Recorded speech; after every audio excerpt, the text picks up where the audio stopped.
કરજણ તાલુકાના પશ્ચિમ વિભાગના ગામના આગેવાનોએ તાલુકા વિકાસ અધિકારીને વિકાસ કામોની આરટીઆઈ કરતા ખળભળાટ।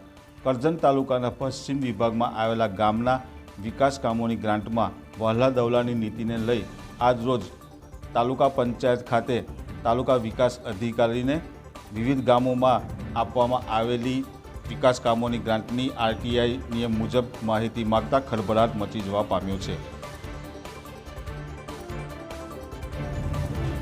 કરજણ તાલુકા પંચાયત ખાતે આજરોજ 2024-25ની એટીવીટી અને 15% ગ્રાન્ટોની ફાળવણી થઈ છે।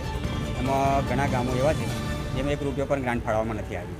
તો અમને એવું લાગ્યું કે કયા કારણોસર આ ગ્રાન્ટો નથી ફાળવવામાં આવી, એટલે તાલુકા વિકાસ અધિકારી, તાલુકા ડેવલપમેન્ટ અધિકારીને અમે આ અંગેની છેલ્લા 2015થી 2024 ફેબ્રુઆરી સુધીની વિવિધ સદરો અંતર્ગત કયા કયા ગામમાં કેટલી ગ્રાન્ટો ફાળી છે એની માહિતી, બીજું કે ગ્રામ પંચાયતોની અંદર મકાનો પર જે ₹40 વસૂલ કરીને જે સ્ટીકરો લગાવવામાં છે એના કયા નીતિ નિયમો અધિનિયમો હેઠળ તાલુકામાંથી આ લોકોને જે ઓથોરિટી આપવામાં આવી છે એ અંગેની માહિતી, તાલુકા સ્વભંડોળ અને બીજી અન્ય વહીવટી ગ્રાન્ટો ક્યાં ક્યાં વપરાય છે એની માહિતી માટે અમે આજરોજ તાલુકા વિકાસ અધિકારીને આરટીઆઈ દાખલ કરીને 30 દિવસની અંદર માહિતી આપે એવી અમે માગણી કરેલી છે। આરટીઆઈ દાખલ કરવા પાછળનું કારણ શું?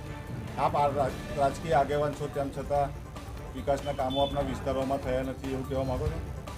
એટલે વિકાસના કામો તો થયા છે, પરંતુ કયા કારણસર જે ગામોમાં ₹1 પણ ગ્રાન્ટ નથી ફાળવી તો એનું કારણ શોધવું જરૂરી છે, જે આરટીઆઈના માધ્યમથી જ શોધી શકાય છે। કારણ કે એનું કારણ તાલુકા ડેવલપમેન્ટ, એની જવાબ આપવાની ફરજ તાલુકા ડેવલપમેન્ટ અધિકારીની છે, કારણ કે એની વહીવટી સત્તા હેઠળ જ આ બધી ગ્રાન્ટોની ફાળવણી થતી હોય છે।